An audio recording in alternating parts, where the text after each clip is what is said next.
Welcome to Uncensored Conservatism. This is episode 234, continuing to look at the Constitutional Convention of 1787.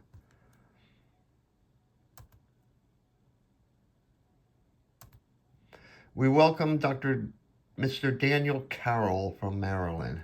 Great, yeah, welcome. Yo, Martin. Now you can't have any more Thai delegation. Mr. Morris from Pennsylvania will now report to the convention the plan of apportionment in the first branch. Yes, and thank you. We have met most of Saturday night and Sunday walking along the river trying to catch a breeze. I'll present this in two parts. In the first, the number will be 56 representatives. The breakdown is New Hampshire 2, Massachusetts 7, Rhode Island 1, Connecticut 4, New York 5, New Jersey 3, Delaware 1, Pennsylvania 8, Maryland 4, Virginia 4, North and South Carolina each get 5, and Georgia gets 2 representatives. Secondly, the populations and wealth will change over time. The Congress should take this into account and increase the total number of representatives as the situation demands based upon wealth and population. What rules or calculations did you use? I'll explain. First, you cannot use fractions, so the number of Negro slaves were used as a measure of wealth, but we still like this 3/5 thing. We all thought that one representative for every 40,000 people was unworkable and the House would become too large. The second consideration is that states will be formed in the West, and they'll have different interests than us Atlantic states. By allowing Congress to make changes, they can be admitted on an equal basis, but our interests must be preserved. Yeah, so is it population, wealth, or both? Before we get to that, I suggest a vote on allowing the legislature to make adjustments as the situation changes. This proposal was approved 9-2. But these numbers obviously affect all the states. I suggest another committee of 11 with one delegate from each to modify these numbers. Really? A committee to deal with a committee that dealt with a committee that reported to the committee of the whole? Well, my God, we're back into headache territory. Shut up, Charles. I'm against committees, but this time I think Sherman may be right. Hold on now. We need to look at this rule of numbers and consider these new western states. If their property is rated as high as the Atlantic states, then they should be admitted on equal footing. Our report is little more than a guess, and we looked at the relative wealth of the states. When all factors were considered, if there were fractions, we erred on the side of representation. So let's think about this. Georgia's population is less than Delaware, but they get 2 and we get 1? Am I missing something? The population of Georgia is rising at such a rate that they would get 2 by the time this is ratified, while that of Delaware's population is just static. All right, instead of quibbling about numbers, consider that second part. What if Congress never considers or finds the time to alter anything? They'll just keep power in the hands of the powerful. I think this thing is rather vague. A population is sort of pure numbers, but wealth is determined by property.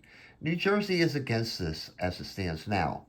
The Negro slaves that created the wealth in the South can be viewed as nothing but property. They have no freedom. They have no personal liberty. They can't walk out of the fields tomorrow. They have no way to obtain property on their own, and they're treated as property at the whim of their masters. He said Negro. Oh my God, Pinky, do you have Tourette's syndrome or something? Does any man in Virginia have a vote proportional to the number of slaves they own? Of course not. And if the Negroes are not counted as population for state representation, they should not be counted for national representation. The mere purpose of representation is to prevent the inconvenience of people voting on everything. But even in this utopian direct democracy, would Virginia allow their Negroes to vote? Of course not. And if they are not considered in their states, they should not be considered here. Instead, they're treated as property, but treated as 60% of people for political power. And I might add that this aids the slave trade. We in New Jersey could increase our political power by importing slaves, but we have no stomach to continue this abominable practice. Your pretentious comments notwithstanding, a perfect compromise might be that in the first branch only the free inhabitants would be counted, which would satisfy your anti slavery sentiments, while the Senate should be the free inhabitants plus their slaves, since they are property, and property, therefore, is a measure of wealth.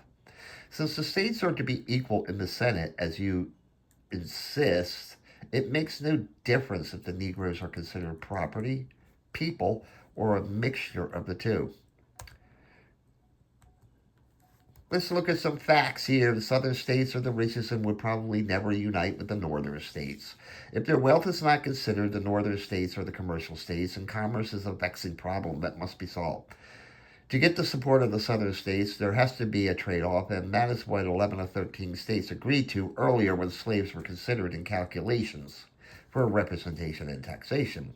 The question is whether the first paragraph regarding apportionment in the first Congress should be referred to a committee of 11 consisting of each state. Okay, it looks like it passes 9-2. It is now 2 o'clock. We will take 1 hour to decide this committee, but Franklin, do you have anything for a headache short of leeches? When in Paris, I met this fine German doctor who gave me some white powder. I was suffering from a hangover. I thought it was snuff. It totally ended my headache. He later told me it wasn't snuff, but something that he created in the lab. I can share some with you. What is it? What's it called? He had no name for it. I just call it aspirin.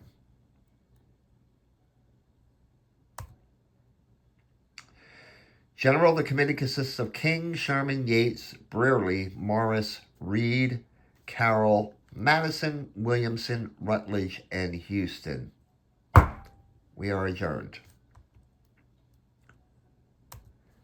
All right, so yesterday we spent we were crunching numbers, and we decided the first Congress should have 65 members. And now you can look at the numbers which we provided to everyone. I object to New Hampshire getting 3. They're too small and they are poor. They have about 120,000 inhabitants and considerable fertile land. Their population is expected to increase. In New England, there's about 800,000 people and 700,000 in the South. We really want to unite with you in the South. In the first report, it was better for the South. So we are a strong minority, and this new government is supposed to regulate trade. That makes the southern states the overseers of the northern states.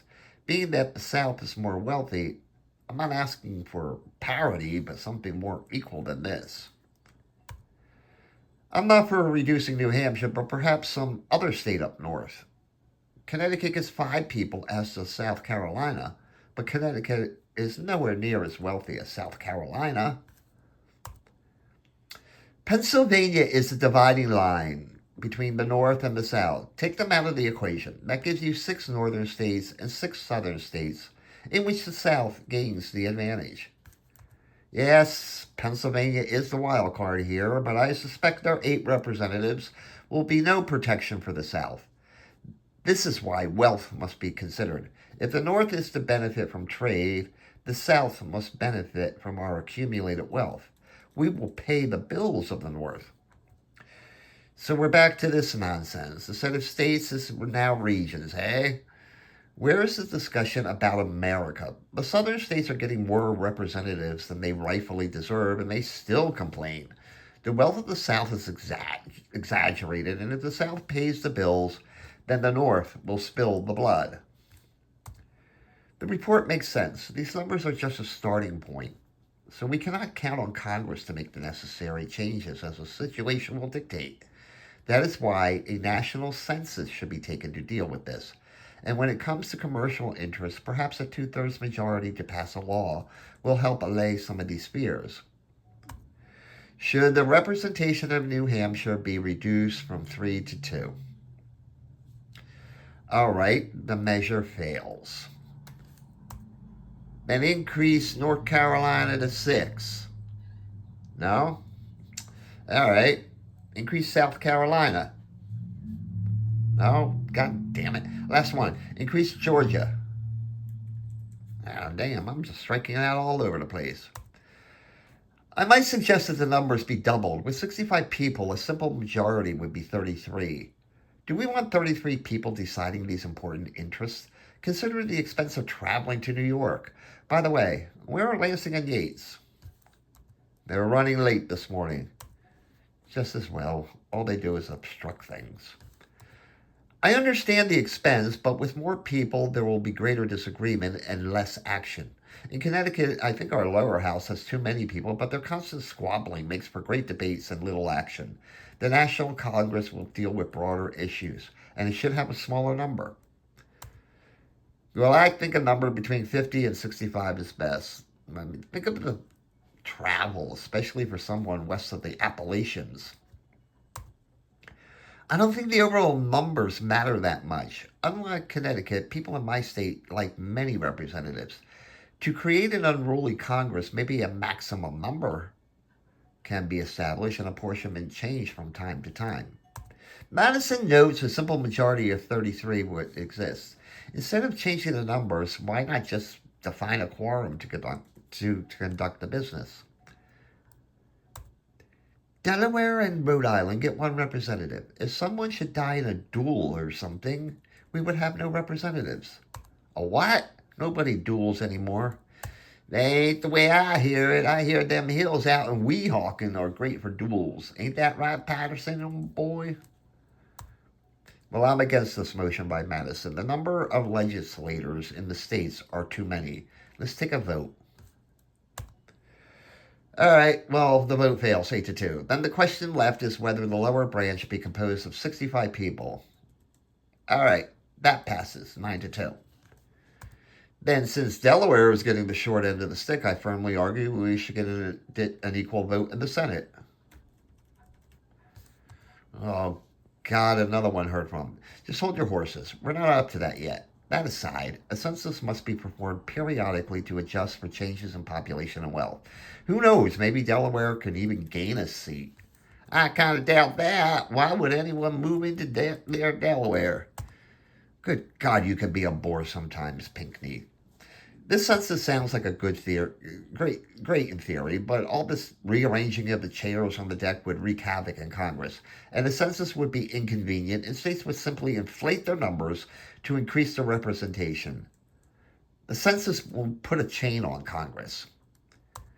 Then I will withdraw my motion for now, but only because it looks like old Ben Franklin over there is snoring. Sounds like a great time to adjourn.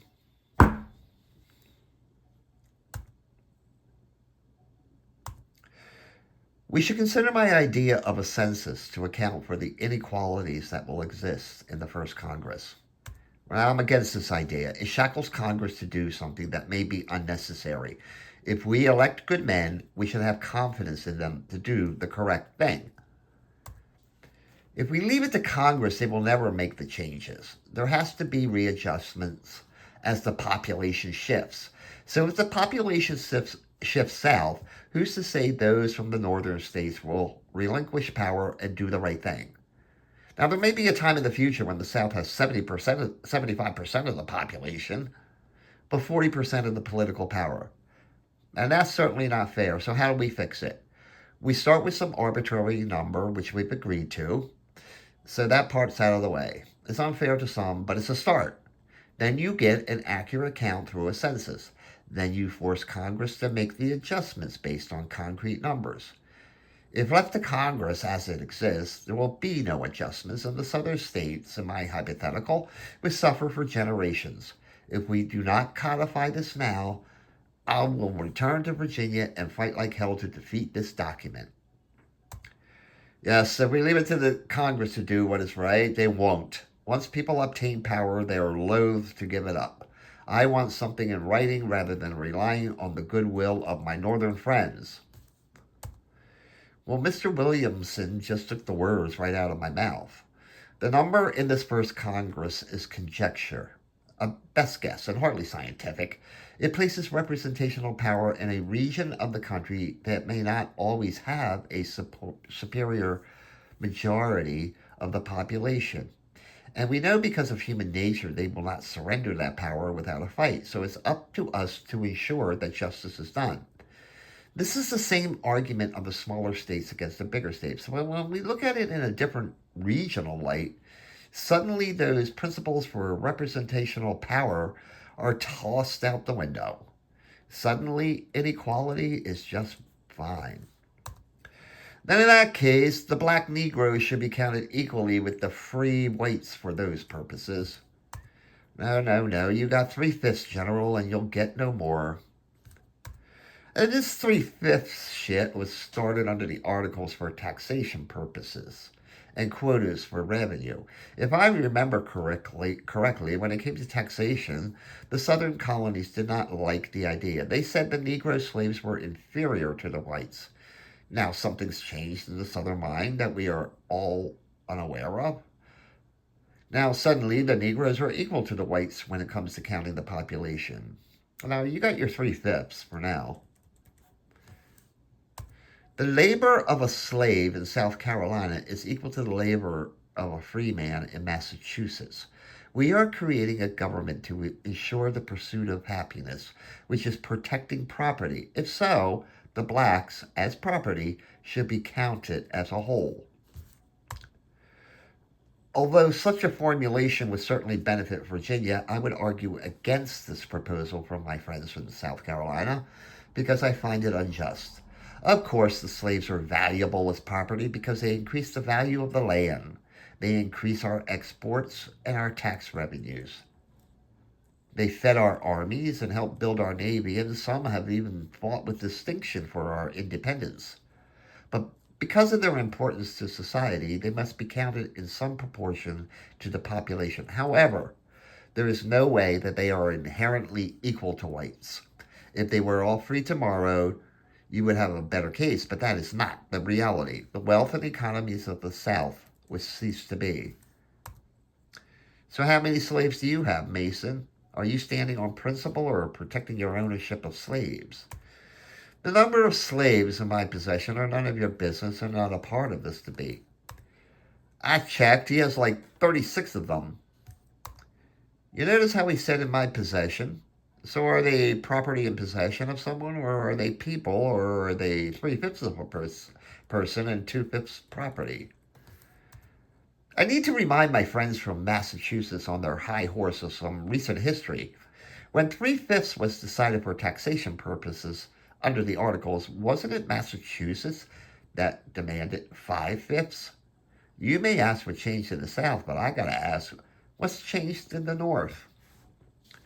The vote to count slaves equally fails 7-3. So I have an opinion on the census idea of Randolph, and yes, it would shackle a future Congress into doing something that may be unnecessary. The underlying question is whether future representation should be on population and wealth. If these slaves were considered inhabitants, we wouldn't be having this debate right now. Regardless, the population is not necessarily a measure of wealth. Great Britain has a population smaller than France or Spain, yet they are wealthier. Population may be a sign of strength, but even that's not a guarantee. Mr. Morris makes sense, but I would rather compromise on the issue so that something, just anything, can be achieved. Wealth must be considered. The Western states cannot contribute to their numbers. The Atlantic states will foot the bill, and these Western states will reap the benefits. Well, I believe population is the best indicator here. How is the legislature to determine the relative wealth of states? Are they to judge the credits and debits of everyone? Will tax assessors determine this wealth? Now, first, I was for leaving this to Congress, but now the arguments of Messrs. Randolph and Mason hold sway. The rules for fixing representation must be set in writing. Again, if we do that, Congress will be chained to words. Again, Congress will be inclined to do nothing. This is a power grab by the northern states. If we take wealth out of the equation, I have confidence in Congress to do the right thing. No, a standard must be established and fixed in the document. Well, I'm led to a different conclusion. Think of these new Western states. They will send the unenlightened and uneducated to Congress. If they seize political power, it will be the end of us 13 states. These type of people have proven they are against the best interests of all. I mean, just look at my state of Pennsylvania as an example. The eastern part of the state was granted greater representation, and the state is better for it. Why? Because they produce men of intelligence, while the western settlers give us nothing but grain and whiskey. I might add that the people of Pennsylvania would rise in revolt if they are on equal status with the Negroes. Leave the interests of the people to the representatives of the people. I'm a little surprised and confused here. When Mr. Morris speaks, he constantly rails about checking one vice against another vice, but your current comments are inconsistent with your past rhetoric. You are for Northern superiority over the South, but now oppose an eventual Western superiority over the East. Any person or body with power should never be trusted, no matter where they come from on a point on the compass. According to Mr. Morris, the North-South power axis must be maintained, but not an East-West axis. His example of Pennsylvania actually smacks of elitism. We are underestimating these Western lands. Eventually, the great river will be open to them for commerce, and the value of their goods will simply increase. The free flow of people and goods from state to state will eventually equalize wealth in the states. Why do settlers come to America in the first place? They go where the land is cheaper and their labor more appreciated. The products today produced on the banks of the Ohio River may tomorrow be worth more than those produced on the banks of the Delaware River. In principle, I agree with Mr. Morris that we should leave the interests of the people with the representatives of the people. But if we do not check their power in this area, they will cease to be representatives of the people. Unless we write something into this document, the minority will eventually prevail over the majority. We should postpone the proposal of Mr. Williamson and consider that of Mr. Rutledge. A vote then ended in a tie. So on the first part of the suggestion that there be a census to determine the number of free inhabitants, great, it passes 6-4. I must again reiterate my opposition to fixing numbers to the rules of representation because of the Negroes. The people of Massachusetts will never be on equal footing with them for this purpose.